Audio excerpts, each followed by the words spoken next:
राजा ज्ञानेन्द्र शाहले नयाँ वर्षको शुभकामना सदा चाहिँ दिने क्रममा दिएको शुभकामना सन्देश अलिकति चर्चामा रह्यो।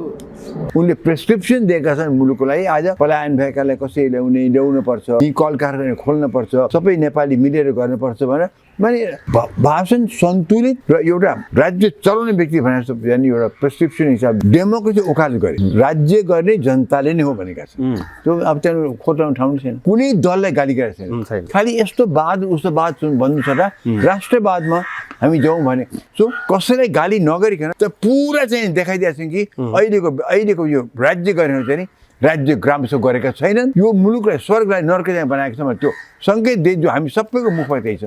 प्रचण्डलाई एक्सेप्ट गर्नुहुन्छ भनेदेखि त्यत्रो जनयुद्ध मान्छे मारेर आएछन्। ओलीले एक्सेप्ट गर्नुहुन्छ त्यो घाँटी कटुवा पार्टी आएकोलाई। कङ्ग्रेस चाहिँ जे पनि अपहरण गरेर आएको यो पार्टी छ गर्न सकिन्छ भनेदेखि अब राजालाई पनि फर्काउँछ भने चान्स दिने बेला आयो।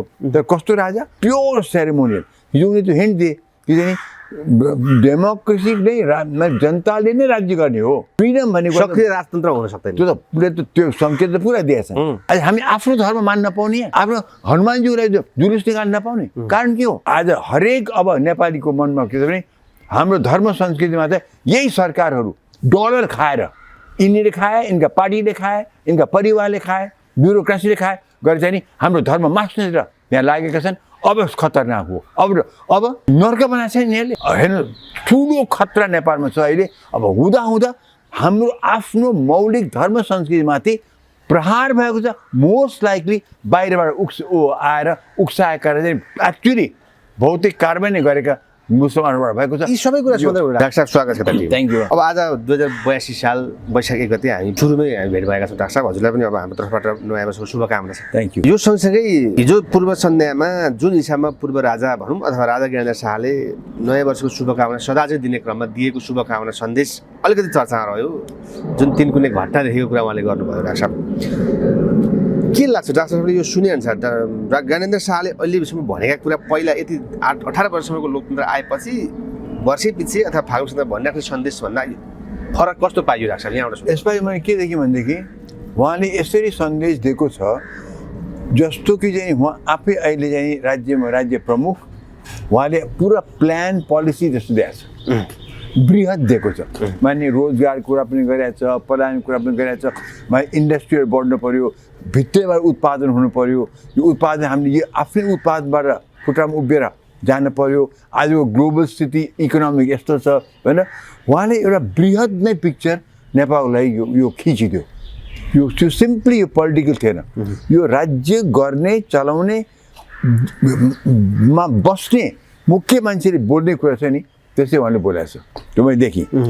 राजनीतिक कुरा कम छ। खालि मिलेर जाउँ, यो गरौँ त्यो गरौँ यो। तर जुन त्यो अस्तिको घटना भयो उनले चाहिँ नि पहिलो त्यो आएर दुःख प्रकट गरे। त्यो चाहिँ नि अस्ति नै गर्नु पर्थ्यो। मैले तपाईँले पहिले नै भनेको थिएँ राजाले त्यस बेलामा बोलिहाल्नु पर्थ्यो भोलिबाट कि हामीले गराएको होइन।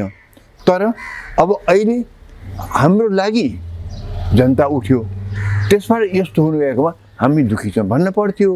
अब त्यो भनेनन्। सायद त्यो भन्दाखेरि चाहिँ आफूले गराएको भनेर पक्की हुन्छ भने नगए हुनसक्छ। तर यो अहिले दुःख चाहिँ प्रकट गरेँ। मैले त भने त्यो बेलामा दुःख प्रकट गरिकन सबै जसमा मरेका छन् जो घाइते छन् सबैको जिम्मा नै मै लिन्छु अभिभावक जस्तो भएर। के भनेदेखि अहिले कति पैसा खर्च होला? 5-10 करोड खर्च होला होइन। त्यो क्षतिपूर्ति दिने, विचार जो मरेको छ उसको परिवारले हेरिदिने, अब जो घाइते छ उनको त्यो त उनले भनिरहेको थिएँ। उनले त्यो गरेर खुब राम्रो हुन्थ्यो। किनभने मेरो लागि गरेका हुनाले मैले यसमा माने म दुःखी छु र म जस्तो चाहिँ अप्ठ्यारो पऱ्यो तिनको चाहिँ अब म अभिभावक भएर जिम्मा लिन्छु भन्दा हुन्थ्यो। त्यो भन्नु पर्थ्यो अहिले ज्ञानेन्द्र शाहले खासा हुन्थ्यो। त्यो भने त खुब कहिले त्यसो भन्दैन ज्ञानेन्द्र शाहले। दुःख जनताप्रति चिन्तित छु भन्छन् तर यस्तो कुरामा त्यसले भने यस्तो क्षतिपूर्तिका लागि सहानुभूति दिन सक्दैनन्। त्यो दिएनन्। इनफ्याक्ट तान बताउनु कुरा जब ज्ञानेन्द्र राजा भयो नि वीरेन्द्रको हत्या भइहाल्यो। अब त्यो राजाको भएपछि राजाको सम्पत्ति त राजामै आउँछ।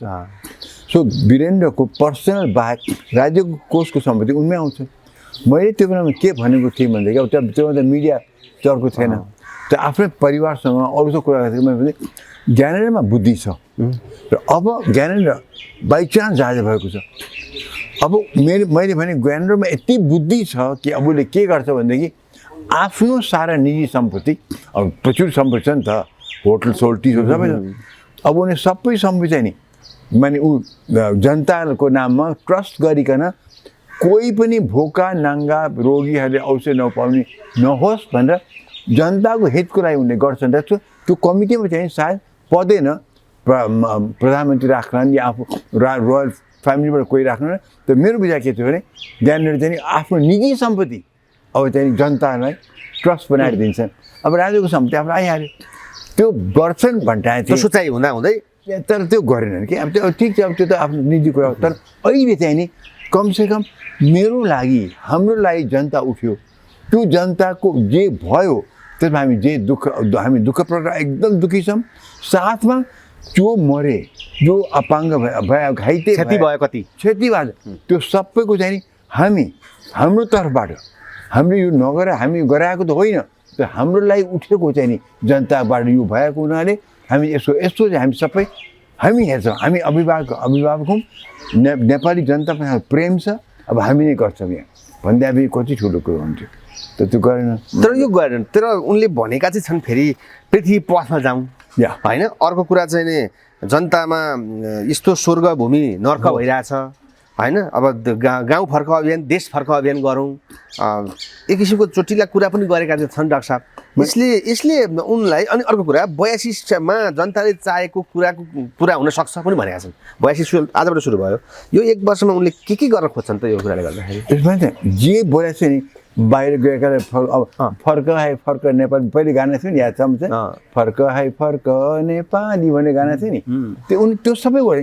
पनि पनि एउटा राज्य चलाउने व्यक्तिले बोल्ने कुरा हिजो बोले जस्तो कि पुरा सम्पूर्ण जनतालाई, विदेशीमा बसेका जनतालाई पनि सबै एक हौँ, उनको पनि सिप हामी दिउँ, उनको कला पनि दिउँ, उनको पुँजी पनि ल्याउँ, यहाँ गरौँ भनेर उनले राष्ट्रको लागि एउटा पुरा चित्र नै खिचे के भन्दा कि बोले खुब राम्रो थियो। तर बोले उनले के छ हामीले भनिरहेको कुरा कि हो नर्क भएको हो। आज हाम्रो मुलुक डेफिनेट नर्कै भएको छैन, डाउटै छैन। आज मुलुक त खत्तम अवस्थामा छ नि, माने हामी हरेकको मुखमा त्यही छ अहिले, मुलुक खत्तम अवस्थामा छ। सो उनले कुनै त्यसमा कुनै नयाँ कुरा बोलेको छैन, बिल्कुल हामीले बोलेकै कुरा भएको छ। तर त्यसमा अहिले फेरि कुनै दललाई अट्याक पनि गरेको छैन। उनले डेमोक्रेसीको बारे फेरि वकालत गरेका छन्। राज्य गर्ने जनताले नै हो, त्यो भेरी इम्पोर्टेन्ट छ। राज्य गर्ने जनताले नै हो, त्यसले जनता मार्फत राज्य गरेर चाहिँ नि यसलाई गर्नुपर्छ भनेका छन्। सो त्यहाँ डेमोक्रेसीको पनि पुरा चाहिँ उनले वकालत गरेका छन्। भन्दाखेरि यो भाषण चाहिँ नि ओभर हेऱ्यो भनेदेखि उनलाई कतै चाहिँ नि दोष लाउने ठाउँ कति पनि छैन।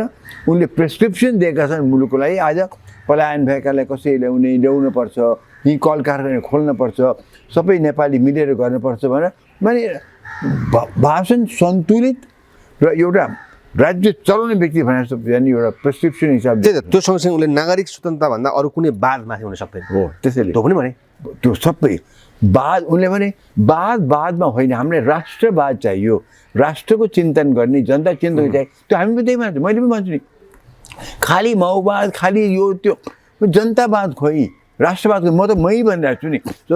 मेरो लागि त राजाले बोलेको अचम्म कुरै छैन, नयाँ कुरै छैन।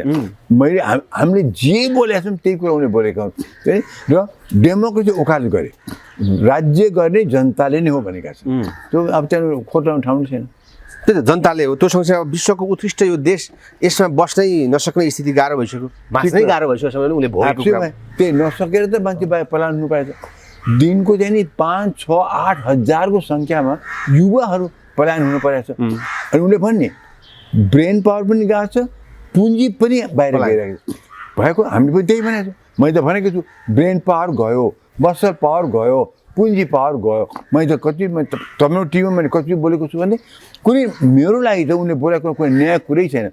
यी 3 टाउकेले खत्तम। उनले अनुसार कुनै दललाई गाली गरेको छैन, खालि यस्तो वाद उस्तो वाद भन्नु छ र राष्ट्रवादमा हामी जाउँ भने। सो कसैलाई गाली नगरिकन त पुरा चाहिँ देखाइदिएको छ कि अहिलेको यो राज्य गर्ने चाहिँ नि राज्य ग्रामसो गरेका छैनन्, यो मुलुकलाई स्वर्गलाई नर्क चाहिँ बनाएको छ भने त्यो सङ्केत दिए जो हामी सबैको मुखमा त्यही छ। सो सो कुनै उनलाई कुनै नयाँ कुरा त्यहाँ बनेको अब 82 सालमा केही जनताले चाहेको व्यवस्था हुन सक्छ भने सँगसँगै उनको कुरा हरेक समस्याको समाधान संवाद समन्वय सहमति र सहकार्यबाट अघि बढ्नुपर्ने बताएका छन्।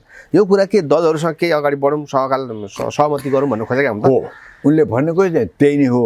तर त्यसमा अर्को चाहिँ मान्छे नि अहिले मैले बुझ्न सकिनँ। यो त बिल्कुल त्यो त हो, भने स्पेस देऊ मलाई पनि। सोचेको होइन हामी सब मिलेर जाउँ, पृथ्वी पथमा जाउँ, पृथ्वीको नानी शाहको देश हो भने म पनि उसको वंशज हुँ, मलाई किन बात गर्छु?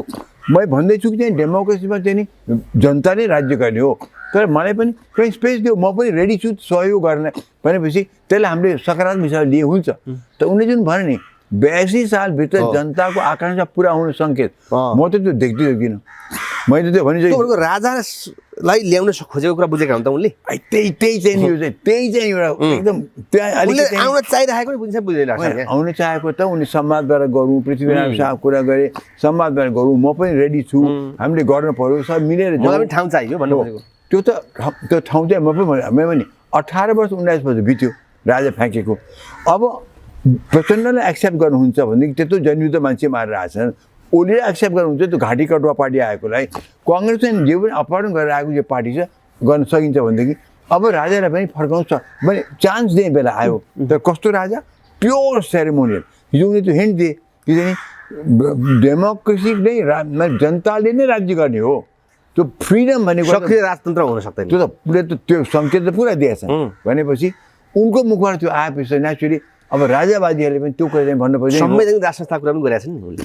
उनले संवैधानिक कुरा गरेका छन् भने म त प्योर संविधान भने प्योर सेरेमोनियल, त्यो बिल्कुलै ठिक। माने हिजो राजाले पनि मुलुकप्रति दुःख पनि प्रकट गरे, के गर्नुपर्छ अगाडि त्यो पनि बताए।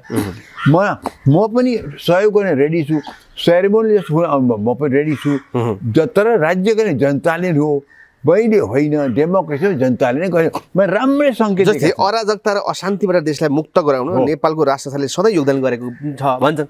त्यो ठिक कुरा, त्यो भनाइ चाहिँ हो, त्यो चाहिँ नि कुरा चाहिँ त्यो त्यति ठिक चाहिँ होइन। किनभनेदेखि उनीहरूले सुरुमा हेर्दाखेरि हो उनी राजाहरूले चाहिँ नि अराजक स्थितिबाट बाहिर निकाल्न गरे हो, पछि गएर के हो अब 7 सालमा प्रजातन्त्र आयो, 17 सालमा महेन्द्रले कु गरे हो, अलि अराजक स्थिति भएको थियो, भर्खर डेमोक्रेसी थियो, पार्टीहरू कच्चा थिए, सबै मिलिजुल गर्न सकेनन्, देश अराजक स्थिति भएको थियो।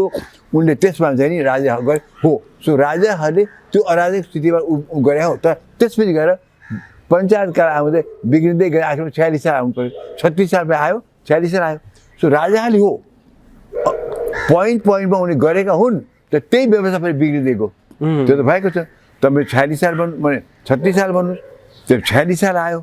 अब 46 सालमा अब 46 सालपछि आखिरमा 59 त ज्ञानेन्द्र फेरि कु गरे। यिनले किन कु गरेर त्यो बेला? That is the point. त्यो गर्नै नपर्ने, त्यो त अराजक स्थिति पनि थिएन, माओवादीको जनयुद्ध चलेको थियो, जनयुद्धमा आर्मीले गरेकै थियो। अब हो जनयुद्धमा चाहिँ अब कहीँ यता कहीँ उता त्यहाँ भएको थियो, तर राजाले त्यो बेलामा कु चाहिँ नि गर्नुपर्ने जरुरी नै त्यो नै ठुलो मिस्टेक भयो होइन राज संस्थाको इतिहासमै ज्ञानेन्द्रको कु चाहिँ। इनफ्याक्ट राज संस्था नेपालमा खत्तम पार्नुमा एउटै व्यक्ति दोषी छ, ज्ञानेन्द्र। अहिले आएर यो राम्रा कुरा, अहिले जस्तै त्यो बेला जन्मेका बच्चाहरूलाई त खालि राम्रो ज्ञानेन्द्र भन्ने छ, हामीले बुझेका ज्ञानेन्द्र त फेरि यो होइन। सन्तोषजी के हुन्छ भने मान्छेको हाम्रो त छ नि 7.5को दशा, अढैयाको दशा, अनेक राहु केतुको दशा, हामी थाहा नै कहिले मान्छेको एकैछिनको लागि दशा बिग्रिया हुन्छ, उसले त्यो कु गरे, त्यो त एकदमै गल्ती गरेको हुन्छ, त्यसमा राज संस्था गएको पनि हो। नत्र भने राजालाई मानेर त मान्छेले बसेका थिए नि त, त्यो गल्ती गरेको थियो। त्यसै हो ज्ञानेन्द्र भने टाइममा राजाहरूले उ गरेको हो, तर त्यो गरे बापत त्यसलाई कन्टिन्युटीमा त फेरि बिग्रिएर गए पनि हो नि त। त्यसले ज्ञानेन्द्र त्यो भन्नु ठिक छ, तर त्यो सत्य पूर्ण रूपमा सत्य नै होइन। सुरुवातमा सत्य भए पनि पूर्ण रूपमा त्यो समय बित्दै जाँदाखेरि त्यही कुरा फेरि बिग पनि हुन गएको छ। त्यसले त्यो चाहिँ नि त्यसलाई अर्ध सत्य मानौँ, तर ओभरअल चाहिँ नि हिजो उनको भाषण चाहिँ नि सन्तुलित राष्ट्रको हितको लागि र चाहिँ नि ओभरअल मिलेर जाउँ, नेपाल साह्रै खराब अवस्थामा गएको छ, ऋणले हामीलाई डुबाएको छ, त्यसमा उठाउँ भनेर। र कसरी उठाउने? यहाँ नै उत्पादन गरौँ, यहाँ यहीँभित्रबाट कल कारखाना गरौँ, पलायन भएकोमा फर्काएर ल्याउँ, उनलाई रोजगार दिउँ भनेर प्रेस्क्रिप्सनमा दिएका अहिले यो कुरा भन्नु नै पर्ने स्थिति जस्तै त्यो बेला कुमार ढाका यहाँ अहिले उजागर भइरहेछ मिडियाका भित्र चाहिँ सैनिकले बुट बजारेका कुरादेखि लिएर तपाईँहरू जस्ता व्यक्तिले बोल्न नपाउने यति त सामाजिक सञ्जाल थिएन बोल्न नपाउने होइन मिडिया चाहिँ नै पुरै कन्ट्रोलमा सारा कुरा गर्नु नै यो राष्ट्र अन्त्य हुन् यिनलाई कसैले उक्सायो अथवा देश विदेशी शक्ति भन्ने कि ज्ञानेन्द्रको आफ्नै निर्णय हो त यो ज्ञानेन्द्र याद गर्नु होला ज्ञानेन्द्रले माहौल त हेर्छ इन्टरनेसनल माहौल पनि हेर्छ बुद्धि छ हेर्नु इन्टरनेसनल आखिर पोलिटिक्स पनि हो इन्टरनेसनल माहौल पनि हेर्छ राष्ट्रिय माहौल पनि हेर्छ र त्यो हिसाबले ज्ञानेन्द्र चल्छ त खालि यसपालि के भनेदेखि मेरो विचारमा उसको लागि टाइम आएको थिएन अहिले जस अस्ति जुन घटना भयो 3 कुने घटना त्यो डेफिनेटली त्यो टाइम नआइकन ज्ञानेन्द्र उक्सिएर त्यो हौसला गरेर गराइदिए तर उनले त पूर्णतः दोष ज्ञानेन्द्रलाई लगाएका छन् उसले परे बयान लिनुपर्छसम्म भनेका छन् सजाय हुनुपर्छ हुनुपर्छ भनेपछिको सम्बोधन हो तर कुरा के छ भनेदेखि त्यो सम्बोधनमा पनि उन जसै त्यो कुरा भनेको थियो नि ज्ञानेन्द्रलाई ल्याऊ यहाँ बकाउ भनेको थियो नि अब कोहीले जेलै हाल्ने भन्छ कोही के त प्रमाण देऊ न कानुनी प्रमाण देऊ मलाई पनि थाहा छ कि ज्ञानेन्द्र गरेको हो त्यो प्रमाण त कहीँ पनि छैन तपाईँले दुर्गा प्रसादलाई प्रमाण छ उनी त्यो पेरेर गएका छन् त्यो ढुङ्गा उनी हाने देखेको छैन आगो लागेको उनी देखेको छैन तर बिकज उनले त्यो कमान्ड ल्याएको भने नैतिक जिम्मेवारी लिनु पऱ्यो तर दुर्गा प्रसादले त नैतिक जिम्मेवारी लिनु पर्थ्यो उनी अति स्थलमै थिए ज्ञानेन्द्र त कहीँ पनि देखेको छ निर्मल निवासबाट आज नवराज सुवेदी निर्मल निवासबाट तोकिया ऊ पनि दुर्गा प्रसाद निर्मल निवासबाट तोकिया ज्ञानेन्द्रबाट तोकिया होइन ज्ञानेन्द्रले मैले कमान्ड ल्याए भने पनि छैन कि कानुनी तौरमा ज्ञान गर्न सक्ने धेरै वकिलले बोलिसके कानुनी तौरमा केही पनि गर्न सक्ने तर अहिले होइन त्यो छोडौँ अहिले कुरा चाहिँ हो कु गरेपछि ज्ञान ठुलो मिस्टेक गरे त्यो चाहिँ त्यसले राज संस्था अन्त भएको पनि हो अब त्यो त उनले अब त्यो भोगिसके राज संस्था अन्त इतिहासमा त जाँदाखेरि त started with Prithvi Narayan Shah ended with Gyanendra Shah त भन्छ मान्छेले र किन ज्ञानेन्द्र शाहको बेकुफी भयो मूर्खारी भयो मूर्खतापूर्ण कुराले हो त्यो त इतिहास लेख्छ देउवालाई असक्षम प्रधानमन्त्री घोषणा गरे बिचमा राष्ट्राध्यक्ष आफू भए देउवा असक्षम त हो त्यो अहिले पनि असक्षम नै छ देउवा त बिल्कुल असक्षम हो तर हो अवसरवादी हो आफ्नो चाहिँ दुलो सजाइरहेको छ तर सक्षम त कहिले पनि होइन देउवाले के गरे अहिले प्रधानमन्त्री के गरे नथिङ अफ गिरिजासँग टक्कर खाएर के गर्ने गिरिजा हो देउवा हो सोझै कुरा गिरिजा त आखिर गिरिजा त्यति बेला गिरिजाले बेबीको कुरा गरेको थियो नि डाक्टर साहब त्यो कुरा किन लागु हुन सकेन खासमा आखिर गिरिजा भित्र गयो नि के भनेदेखि ज्ञानेन्द्रले कु गरिदिए नि त्यो कु गरेपछि कि सबै त बिग्रियो कि भाँड भैरो भइदियो कि मान्छे तर्से कु नगरेपछि त के पनि त्यहाँ बेबीको कुरा हुन्थ्यो ज्ञानेन्द्र नै राज्य हुन्थ्यो ज्ञानेन्द्र नै चल्थ्यो हो बरु नट पारस है पारस हुँदैन भने हामी भनेका थियौँ इनफेक्ट त्यो सहीमा त मैले पनि सही गरेको छु पारसको विरोधमा जब उसले त मान्छेको हत्या गर्यो नि त्यसमा एमाले भरतमान अधिकारी हुनुहुन्थ्यो त्यो संयोजक त्यो बेलामा ठुलो तुल करिब 1 लाख 2 लाखले सही गरे हामी त्यहाँ सबभन्दा पहिला सही गर्ने म छु त्यसमा भरतमोहनजीले बोलाइकन हामी त्यो रत्नपारको बगलमा हामी सबै भेला भएको थियो अलिक पानी परिरहेको थियो पानी सिम्चे परेको थियो त्यहाँ भरतमोहनजीले अब सबैले सही गर्ने भनेर भन्दाखेरि सबभन्दा पहिला डाक्टर सुन्दरमणिदेखि सही गर्ने भनेको मलाई बोलाइकै सही गर्नु भएको थियो त्यो तुल यति लामो तुल थियो त्यो गएर प्यालेसमा बुझाएको पनि हो कि पारसको लागि कारवाही गर भनेर वीरेन्द्रलाई बुझाएका थियौँ तर प्यालेसमा बुझाएको थियौँ वीरेन्द्रले केही पनि गरेन सी तर हो ज्ञानेन्द्र चल्थ्यो मोस्ट लाइकली जनताले पारसलाई हुँदैन भन्थे तर राज संसार चल्थ्यो नि पारस नभएको छोरा हुन्थ्यो तर ज्ञानेन्द्रको चाहिँ बेकुफी पो थियो त्यसरी मात्रै हो मलाई पनि आखिर बेबी के ओकालो गर भनेर सुशील कोइरालाले भनेको त्यो नि ज्ञानेन्द्रको चाहिँ हेर्नु त्यो बेला उसको ग्रह दशा बिग्रिया हो बुद्धि गएको हो अब अहिले जे बोलेका छन् ठिक हो अब के प्रचण्डले त्यत्रो मान्छे मारेर आयो उनको पनि त्यो बेलामा त्यो गर्ने अब रहेछ अब अहिले आएर हामी सब स्वीकार भन्छ प्रचण्ड मैले एकजना मान्छे पिटेको त छैन भनेर अस्ति भागो हुँदै थियो कुरामा कुरा मैले भने कस्तो सत्य प्रचण्डले सत्य बोलेको त्यही एउटा कुरा हो उनले बोलेको आयोसम्म सत्य कुरा त्यही नै हो कि प्रचण्डले कहिले पनि लट्ठी हान्ने उनले खुकुरी नै प्रहार गरे उनले खुकुरी नै प्रहार गरे बन्दुकै प्रहार गरे बमै प्रहार गरे उसले पनि नि लट्ठी मैले कहिले हानेमा एकदम सिक्रो बरु पुलिसै लाठी चार्ज गर्छ दण्ड हान्छ प्रचण्डले कहिले चान्सै पाएन उनले लाठी हाने उनले सोझै खुकुरी प्रहार गरे उनले सोझै बन्दुकै प्रहार गरे बमै प्रहार गरे उनले के लट्ठी चाहियो त्यसले प्रचण्डले एकदम सत्य कुरा मैले लट्ठी कहिले पनि कसै पिटेन भनेर मैले मारेँ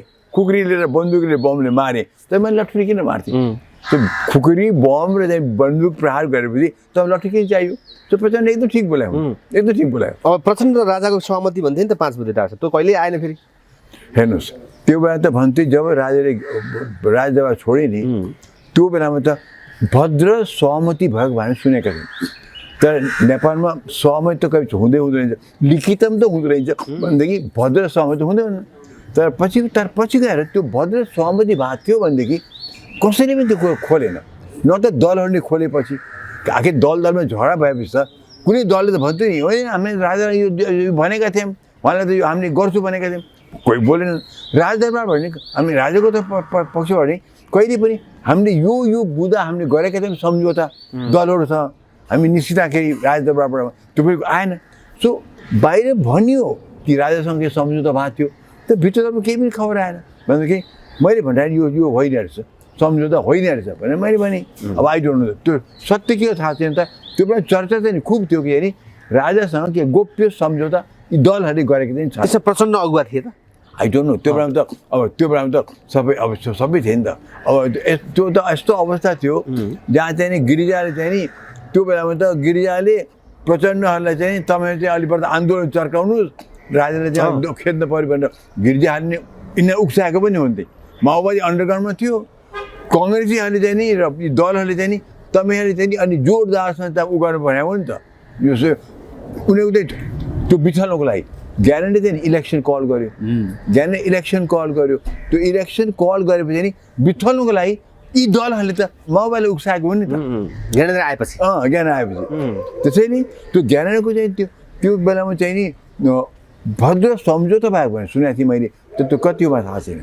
अब त्यसो डाक्टर साहब राजा अनि यो अहिले अबको कुरा भइराख्दाखेरि अब नयाँ 82 साल पनि सुरु भयो 84 कुरा गर्दा गर्दै 82 सुरु भइसक्यो डाक्टर साहब अब यो सरकारमा आज शेखर कोइरालाले भन्दै थियो अब काङ्ग्रेसले अलिकति विचार पुर्याउने बेला आयो अब चाहिँ भन्ने कुरा आज बोल्दैको पनि सुनेछु प्रचण्ड भन्दैछन् ओली बाहेकको देउबा हुनुपर्छ त्यसमा हामी पूर्णतः सहयोग गर्छौँ यो केही समयमै अब हुन्छ प्रचण्डले एक किसिमको फायर बोलिसके भनेपछि ओलीको डगडगाइसके हुन् ओली अब अलिक हेर्नुहोस् कसैले भने पत्याउनै पर्दैन शेखरले भन्दैन प्रचण्ड चिच्याउँछन् आगे प्रचण्डले के गरे पहिले पनि त देउबा र प्रचण्ड मिलेकै हुन् के गर्न सक्यो त त्यत्रो भ्रष्टाचारको मुद्दा नारायणकाले खोल्दाखेरि त खोल्न दिएनन् भनेदेखि यो अब कसैलाई विश्वास छरिहाल्नु यी 3 टाउकेले बोलेको त पटक्क विश्वास आफ्नो स्वार्थमा खट्टै मिल्दा रहेछन् स्वार्थ नभएपछि एकदमै के किन चिच्याउँछ नि प्रत्येक के गर्ने तर हेर्नु नेपालमा जे पनि हुन्छ आज उसँग मिल्न सक्छ भोलि उसँग मिल्न सक्छ उसँग मिल्न सक्छ हो कङ्ग्रेसले सोच्नुपर्ने कुरा शेखर अहिले भएछ आज मैले कहिले भनेको थिएँ कङ्ग्रेस सिद्धान्त बिर्स्यौ कम्प्लिट बिपीलाई बिर्स्यौ संस्थापकहरूलाई बिर्स्यौ तिमीहरू कम्प्लिट कम्युनिस्ट भइसक्यो भने मैले कति भनिसकेँ अब शेखर अहिले आएर भन्छ कि कङ्ग्रेस सफा बाटो सोझ्याउनु पऱ्यो त्यो के बोले उसले त के गर्न सक्नुपर्छ नि त अब कङ्ग्रेसलाई कम्प्लिट कम्युनिस्ट बनाइसके कङ्ग्रेसलाई देउवा र समूहले चाहिँ कम्युनिस्ट बनाइसकेपछि अब के चाहिँ शेखरले बोले त्यो त्यो पहिले चाहिँ त्यो रोक्नु पर्थ्यो त्यो विश्वप्रकाश शर्मा गगन थापा शेखर एक ग्रुपमै थिए त्यो रोक्न सक्नु पर्थ्यो कङ्ग्रेसलाई त्यो रोकेन नि त पुरा कम्युनिस्ट कहिले भाइ कम्युनिस्ट कहिले माओवादी कम्युनिस्ट कहिले एमाले कम्युनिस्ट भयो कङ्ग्रेस त्यो कङ्ग्रेसलाई अहिले चाहिँ नि बाटो सुधार्नु अर्थै छैन के सुधार्ने देउबा पनि अलिकति भनेको थियो यो सरकारलाई गाली गलोज बढी आउनु थालेको छ अब चाहिँ के हो कसो हो भन्नु थालेका छन् देउबा पनि अलिकति चाहिँ देउवा ओलीलाई छोड्न लागेको हुन सक्छ नि त प्रचण्डसँग मिल्न सक्छ नि त यो नेपालमा यी बेइमानहरू जे पनि गर्छ बेइमान भने सबै बेइमान हुन् यी माथिल्लो नेता सबै बेइमान प्रुभ गरिसकेका छन् यिनले चाहिँ तपाईँले यो सोध्नै पर्छ गर्लान् कि गर्न सक्छ यो आफ्नो स्वार्थमा जे पनि गर्छ यी बेइमान हुने यिनीहरूमाथि कुनै कुनै विश्वासघाती हुने यिनीहरू कसले धोका दिन्छ थाहा नै छैन हामीले त अस्ति देउवा र प्रचण्डलाई चाहिँ ओलीले प्रचण्डलाई त्यत्रो धोका एक रातमा दिइदियो अब त्योभन्दा पहिले कसले धोका त नभनौँ सबै धोका दिइरहेका छन् तर उनीहरूको स्वार्थमा तर यी 3 जनाले यस्तो गरेका छौँ कि हामी 3 जना बाहेक कसै राज्य चाहिँ गर्न पाउँछ हामी 3 जना बाहेक आपसमा झगडा गरे जस्तो गर्छन् देखाउँदै गर्छ तर या हामी 2 जना मिलौँ या हामी 2 जना मिलौँ त हामी 3 जना बाहेक चाहिँ कसैलाई पनि बढ्न नदिउँ हामी 3 टाउकेले राज्य गरौँ त्यही भएर नेपाल बिग्रिआएको त्यही भएर नेपाल बिग्रियो आज। यतापट्टि अब नयाँ रवि आएका जेलमा हालेका छन्, अब अहिले सर्वोच्चमा रिट त हालेका छन्, त्यसको एउटा पूर्णतः प्रतिवेदनको रिपोर्ट ल्याउनुहोस्, किन उनलाई थुनामा लाने आदेश आयो भन्ने कुरा सर्वोच्चले मागेपछि के रवि फेरि छुट्न सक्छन् भन्ने प्रश्न आएको छ। मेरो विचार सक्दैन, किनभने त्यो जुन त्यो माथिल्लो आदेश दियो नि, उसले जुन त्यो दिएको छ नि, उच्च अदालतले कारण दिएको रिजन दिएको छ नि, त्यो यति प्रपरली त्यो 10 पोइन्ट दिएको छ कि त्यसलाई काट्ने अब त्यो एकदम गाह्रो छ। सुप्रिम कोर्टले त्यसलाई काट्दैन, मेरो विचारमा काट्दैन। तर कुनै शक्ति प्रयोग गरेर त यतापट्टि निकाल्न सक्ने सम्भावना पनि हुनसक्छ। मतलब हेर्नुहोस्, अब सुप्रिम कोर्टले अब इज्जत बचाउनु हो भने कोर्ट जस्तो विवेक गर्नु पर्यो। कोर्टले चाहिँ नि सरकारको चाहिँ नि कुनै पिछलग्गु हुनु भएन। कोर्ट भनेपछि सुप्रिम कोर्ट भनेपछि त्योभन्दा माथि अब छैन। पार्लिमेन्टसँग टक्कर खाने सुप्रिम कोर्ट हो। त्यसले सुप्रिम कोर्ट भनेपछि उसले त्यो हिसाबले आफ्नो मान्यता आफ्नो इज्जत बचाएर जानुपर्छ। उसले आफ्नो बुद्धिबाट चल्नुपर्छ। हुन त सबै न्यायाधीशको बुद्धि एउटै हुँदैन। न्यायाधीश पनि कोही दलतिर पनि फर्किया हुन सक्छन्। त्यही पनि न्यायाधीशहरूले पनि जता आफ्नो अनि आस्था भए तापनि माओवादीतिर होस् कि कङ्ग्रेस होस् कि एमाले भए तापनि आफ्नो झुकाउ भए तापनि तर बस्दाखेरि आफ्नो चाहिँ नि सुप्रिम कोर्टमा बसेको छु, त्यहाँ चाहिँ नि म निष्पक्ष हुनुपर्छ भनेर उनले दिनुपर्छ। र त्यो हिसाबले रवि नारायणको केसमा नि हामीले भन्न नपरोस् कि सरकारले चाहिँ आँखा झिम्काइमा या सरकार दबावमा चाहिँ नि यिनीहरूले चाहिँ नि यस्तो फैसला गरे, त्यो हामीले भन्न नपरोस्। हामीले भन्दाखेरि होइन, सुप्रिम कोर्टले करेक्ट डिसिसन दिएछ, हामीले भन्न पाउनुपर्छ। तर अब डाक्टर साहब यतापट्टि बालन शाहलाई पनि त गाह्रो परिसक्यो भन्न थालिसक्यो। बालन शाह अब एक्ला भइसक्यो भनिसक्यो डाक्टर साहब। एक्ला होइन, बालन शाह आफै एक्लिएका हुन्। बालन शाहले आफै एक्लिएका हुन्। पहिले जनता सारा समर्थनमा थियो, पछि जनता समर्थनमा यति हुँदै त्यो किन चाहिँ नचाहिने काम गरे, किन चाहिँ प्रशासनको अधिकारमा त्यत्रो काण्ड उठायो। र त्यो बेलामा के देख्यो भने जनता साथमा त थियो, तर उसको आफ्नै काठमाडौँ उसको मेयरको अफिसभित्र उपमेयरलाई साथमा ल्याएर हिँड्छ, कुनै वडा अध्यक्षलाई पनि साथमा, सब मान्छे नगरे भनेदेखि अलिक आफ्नो चाहिँ आफै अलगिया हुन्। बालन शाहले कसैले दोष दिनु पर्दैन, उनी आफै अलगिए। जनतासँग कहाँ अलगिए भने जब उनले चाहिँ नि अगाडि बढ्दाखेरि चाहिँ के गरे भनेदेखि यो प्रशासनिक अधिकृत उसमा चाहिँ नि जे गरे गल्ती नै गरेका हुन्। अब त्यसपछि अलगिए। अब जनताले भन्यो क्या हो यो त मनमानी कुरा भयो। हामी आफै कमिटी बनाउने, कमिटीको प्रतिवेदन नदेखाउने र चाहिँ नि र उसलाई निकाल्न पनि नसक्ने, अनि चाहिँ सरकारसँग मुठभेड गर्ने। कर्मचारी 5 महिना चाहिँ हजारौँ कर्मचारी तलब खान पाएनन्, गरिब जनता छन्, उनीहरूले खान नभएदेखि बालन शाह चुप रहेर बस्यो। अनि खालि उही फेसबुकमा स्ट्याटस लेखेको छ, ट्विट गरेको छ, अफिस पनि नजाने। अब अस्ति पनि यति डराएको कि चाहिँ नि अफिस पसेर त्यो CCTV क्यामेरा तिनवटालाई यताउति गरेर फुत्त भागे। किनभने कर्मचारीहरूले यसपालि मुर्दाबाद गरे। त्यो कर्मचारीहरू जसले उनले मैले जिन्दाबाद गरेर ल्याएका थिए कर्मचारीहरू नै आज उनीहरू सबै मुर्दाबाद गर्न थालेपछि अनि के उनी त अहिले म देख्छु डराएँ। त्यो बालन शाहले खुट्टा आफै खुस्काएको। त्यत्रो समर्थन पाउनु कति गाह्रो हुन्छ, पाए तर खुस्किन कति बेला जस्तो के न के एउटा सिम्पल गर्नै नपर्ने झगडा उनले गरे चाहिँ खत्तम पाए। तर अब यहाँ भन्छन् जस्तै ठिक छ रविको के होला हेर्दै जाउँ, कुलमान बालेन जस्ता व्यक्तिहरू मिल्नुपर्छ अब विकल्प ल्याउनको लागि, नभए यी हजुरले भने जस्तै 3 टाउकेहरूलाई नसकिने भयो होइन, लोकतान्त्रिक गणतन्त्रवादीहरूलाई नसकिने भयो चेन्ज गर्नलाई, यस्तै मात्रै जाने भयो भन्ने कुरा मान्छेको एउटा चासो छ। मिल्न सक्छ नि त यता? कहाँ मिल्ने, के मिल्ने? रविको देखिहाल्नु पुरा भ्रष्टाचारमा डुबिसकेको छ, बालनको देखिहाल्नुभयो उसले जुन किसिममा चलेको छ अहिले बिल्कुल गलत चलेको छ भनेदेखि आगे यहाँ पनि त्यस्तै भइसक्यो, टाउके भइसक्यो। तर कुलमान हो, कुलमान एउटा छ जो डेफिनेट गुलमान छ, हर्क हाम्रो के साम्पाङ हर्क साम्पाङ हुनुहुन्छ, हमाल यस्ता छन् अहिले पनि। तर अगाडि बढ्दै कसरी जान्छ म भन्न सक्दिनँ। बालनको पनि त त्यो हाईमा चाहिँ नि यति हाई बोकी चाहिँ नि मैले जे गरे पनि हुन्छ मन परेमा गएँ। बालन पनि भएको त्यही हो, कसैको कुरा नसुने है हो, पछि गएर सुनेन नि त। आखिरमा एकदम उपमेयरले भन्न पर्यो कि चाहिँ नि हाम्रो प्रतिवेदन कहाँ गयो तिम्रो, किन आएन, नआएको भएदेखि आएको भए किन हामीले देखाएन, उपमेयरलाईसम्म हातमा ल्याएको छैन भन्नुहोस् त। त एमाले के पनि उपमेयर भए पनि त उपमेयर हो नि, उपमेयरले चाहिँ साथमा लिनु पर्दैन, कमसेकम मेयरको अफिसमा के भएको छ उसलाई पनि त। अर्कोपल्ट यहाँ त सुनिता डङ्गोलाई त मेयर बनाउने प्लान छ अरे त एमालेको? होइन, डेफिनेटली सुनिता डङ्गोले जे काम राम्रो गरिन्, सोचेको सुनिता डङ्गोले के गल्ती गरेको छैन अहिलेसम्म त। हो बालनले हाई पाएको हो, त्यो पक्का कुरा। तर यसरी जुन अहिले गल्ती गरे त्यो बेलामा त सुनिता डङ्गोल अगाडि आइकन त्यसलाई सच्याइ नि त विचार गर्नु आफ्नै अफिसमा आफू हेड आफ्नै चाहिँ अफिस घरको चाहिँ नि एउटा कोठामा ताला लाउँछन् मेयरले अनि त्यो सुहाउँछ मेयरलाई कुरा सुझाउनु सट्टा तालै लगाइदिने त्यो प्रशासनिक अधिकृत गर्दा तालै लगाइदिएछ नि त मेयरले त्यो सुहाउँदैन नि त्यो गल्ती गर्यो ठुलो गल्ती जसरी ज्ञानेन्द्रले कम्प्लिट गल्ती गरे राज संस्था गयो मेयरले ठुलै गल्ती काम नकासँग गर्नै नपर्ने गल्ती यस्तो तानातान गर्नै नपर्ने ठाउँमा गरेर चाहिँ नि आफ्नो इज्जत सबै खत्तम पारे त्यसो भए डाक्टर साहब अब यहाँ विभिन्न वीरगञ्ज पर्साहरूमा धार्मिक द्वन्द्वहरू भएको कुरा देखिन्छन् एकदमै लडाइँ हुन सुरु थालेको छ कर्फ्यू लागेको कुरा भन्ने कुरा छ यता राजाको कुरा छन् हिन्दू राष्ट्रका कुरा पनि छन् अब यो सरकारले वास्तवमै ध्यान दिनुपर्ने कुरा चाहिँ अब के आयो 82 सालको सुरुवात इमिडिएटली हाम्रो यहाँको सेक्युलरको नाममा धर्मनिरपेक्षको नाममा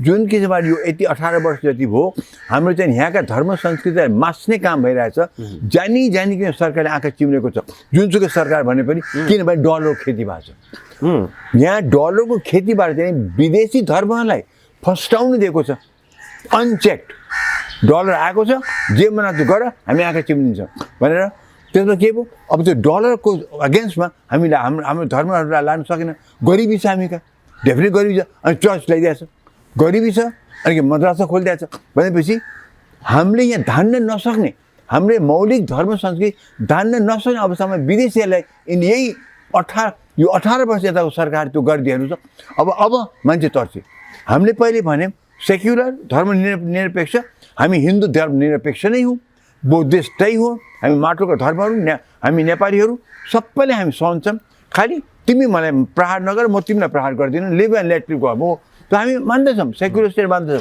तर के देख्यो भने सेक्युलर त सेक्युलर कम्प्लिट पोलिटिकल सेक्युलर भयो धार्मिक सेक्युलर होइन धार्मिक निरपेक्ष होइन कि पोलिटिकल निरपेक्ष भयो अहिले वीरगञ्ज हाम्रो आफ्नो मुलुक यो हाम्रो आफ्नो मौलिक धर्म संस्कृति मुलुकमा आज हाम्रो धर्म मान्न नपाउने एउटा हनुमानजीको चाहिँ जुलुस निकाल्दाखेरि ढुङ्गा प्रहार हुन्छ भनेदेखि कतिसम्म यहाँ अहिले हामीले 18 वर्ष राज्य गरेर चाहिँ यही सेक्युलरको नाममा चाहिँ नि हाम्रो यहाँका मौलिक धर्म संस्कृतिलाई खत्तम पार्ने अवस्थामा पुर्याएको छ हेर्नुहोस् त आज हामी आफ्नो धर्म मान्न नपाउने आफ्नो हनुमानजीको लागि जुलुस निकाल्न नपाउने कारण के हो अनि के हो यो अनि अब डर भएन हामीलाई अनि के हिन्दू नउठुन् बुद्धिस्ट नउठुन् भने हेर्नुहोस् माओवादीको टाइममा बुद्धिस्टका गुम्बा जलाएका थिए बुद्धिस्ट स्क्रिप्टै जलाए हाम्रो मठ मन्दिरमा चाहिँ गाई काटे हो कि होइन त त्यही पनि हामीले सहाएर यिनीहरू लियौँ अहिले त म देख्छु बाप रे बाप अब त कमसेकम सेक्युलर स्टेटमा गएको छ एकदम धर्मनिरपेक्ष भन्छ सबैले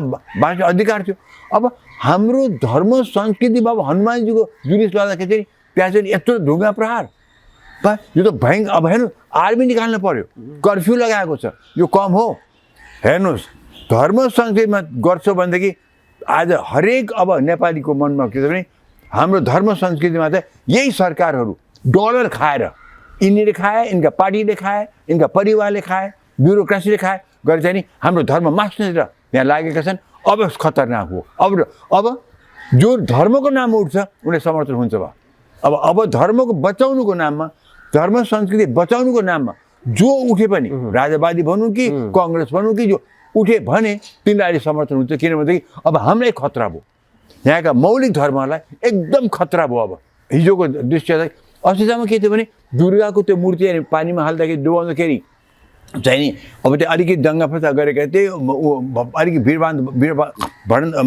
ऊ भएको थियो तर यो त जेन्युनली गएको जुलुसमाथि प्रहारै भयो हेर्नुहोस् भनेदेखि अब हाम्रो धर्म संस्कृतिहरूमाथि प्रहार भयो त्यसैले अब हामी हिन्दू बोल्न नपाउने किन नपाउने उनले मुसलमान भन्नुहुन्छ उसले क्रिस्चियन भन्नुहुन्छ उसले क्रिस्चियन मुलुकले उसले जति पनि दिन सक्छन् डलले जति दिए पनि हुन्छ मुसलमान मुलुकहरूले उसलाई जति दिए पनि हुन्छ अनि हामीलाई कसले दिए हामीले एउटा कसैले दियो भनेदेखि त्यो चाहिँ चिचाउनु पर्ने भारतले यो गर्यो भारतीय जनता पार्टीले यो गर्यो त्यो भन्नुपर्छ हो उनले गरे त हिन्दूलाई हेल्प गर्छन् त अब मुलुक संसारभरिका विदेशीहरूले चाहिँ नि डलर खानु हुने उनको धर्म यहाँ धर्म परिवर्तन देखिए युएसएले त नास्तिकताको लागि भने नेपालमा पैसा दिए त्यो नास्तिकता भने कहीँ हुँदैन त्यो क्रिस्चियनिटी हो त्यो इसाई धर्मलाई त्यो पैसा दिएको थियो अब उता हेर्नु अहिले मुसलमानहरू तलबाट चम्किसके त्यो सबै खान्छ के त्यो भित्र पसेका मुसलमान त्यो रोहिङ्ग्याहरू कति पसिरहे त्यो म्यानमारबाट आएका बङ्गलादेश हुँदै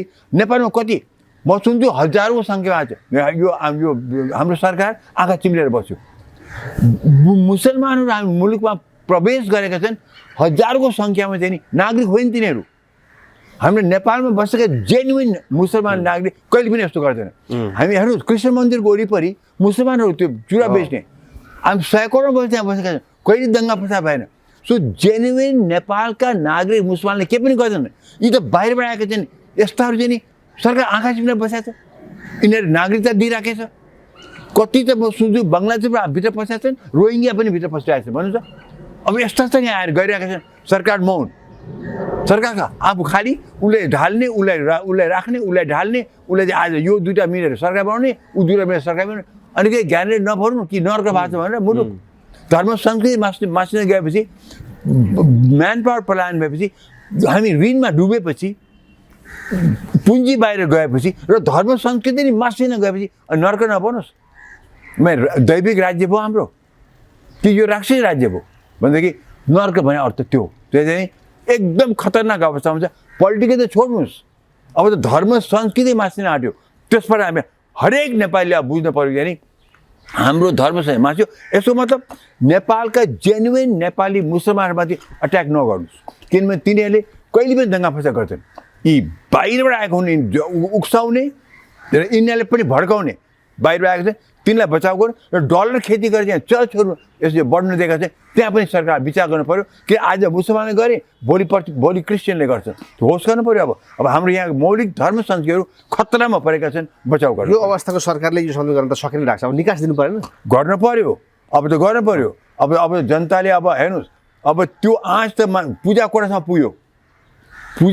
पुग्यो मान्छे घर घरमा पूजा कोठासम्म हाम्रो धर्म संस्कृति यहाँ मासिन आँट्यो मुलुक एकदम खतरामा पोलिटिकल खतरामा आर्थिक तर्फमा खतरामा म्यान पावरको तर्फ खतरामा सबैतिर दङ्गा फसाद हेर्नु शिक्षकहरू गुरुहरू चाहिँ नि सडकमा छन् 15 दिन आज पनि सडकमा छन् उनी सडकमा छन् गुरु भने गुरु हुन्छन् तर यतापट्टि हेर्नु त मिटरबारी त्यहाँ छन् सहकारी त्यहाँ छन् डक्टरहरू छन् पनि कुर्बानको हेर्नु त्यहाँ तामाङहरू चाहिँ जनजाति उठिसक्यो पाथिभरामा त्यो गरिरहेछन् भनेदेखि नर्क बनाएको छ यिनीहरूले हेर्नु ठुलो खतरा नेपालमा छ अहिले अब हुँदा हाम्रो आफ्नो मौलिक धर्म संस्कृतिमाथि प्रहार भएको छ मोस्ट लाइकली बाहिरबाट आएर उक्साएका चाहिँ एक्चुअली भौतिक कारबाही नै गरेका मुसलमानबाट भएको छ यी सबै कुरा सुरुवातमा प्रचण्डले भने जस्तो कि केपी ओली चाहिँ प्रधानमन्त्री हट्नुपर्छ त्यो हट्दैमा के गर्ने देउवाले ट्राई गर्ने 5 चोटि प्रचण्डले ट्राई गर्ने त्यहाँ यी 3 टाउके हुन्छ के पनि हुँदैन मुलुकलाई भार भएको छ भने पृथ्वीलाई भार भएको छ भनेर नेपालले अब यो भार सहन सक्दैन यी 3 टाउकेको भार यी समाप्त हुनेवाला पनि छैन 84 मा यिनीहरूले जितेर आउनु भएको थाहा छ त्यसैले 84 अगाडि नै हामीले कार्यकारिता जानुपर्छ तत्काल कार्यकारितातिर जाउँ नभए त्यो हुँदैन कार्यकारितातिर जाउँ जेन्युन मान्छे जितेर आउँछ अनि खेजेनी धेरै हदसम्म भ्रष्टाचार बन्द हुन्छ धेरै हदसम्म दण्डहीनता पनि बन्द हुन्छ इतिहास हेर्दाखेरि प्रधानमन्त्री केपी शर्मा ओलीले यो अवस्था आइरहेको र प्रचण्डहरूको विरोध भइराखेमा मध्यावधि ठोक्ने अथवा संसद विघटन गर्ने पनि हुनसक्छ भन्ने आकलन गर्छ हुनसक्छ स्योर ओलीले कुनै हातमा देउवालाई प्रधानले ह्यान्डओभर गर्दैन यो मैले ठोकेर भन्छु कि ओलीले संसद विघटन गर्ला कि इमर्जेन्सी डिक्लेयर गर्ला यस्तो दङ्गा फसाद हुन्छ उसलाई त फाइदा हुन्छ उठाउँछ र ओली जित्दा नि उसले पावरबाट ओली ज्यान गे हट्नेवाला छैन हेर्नुहोस् अब हटाउने बन्दोबस्त चाहिँ नि अब कसले गर्छ हेरौँ हस् डाक्टर धन्यवाद थ्याङ्क यू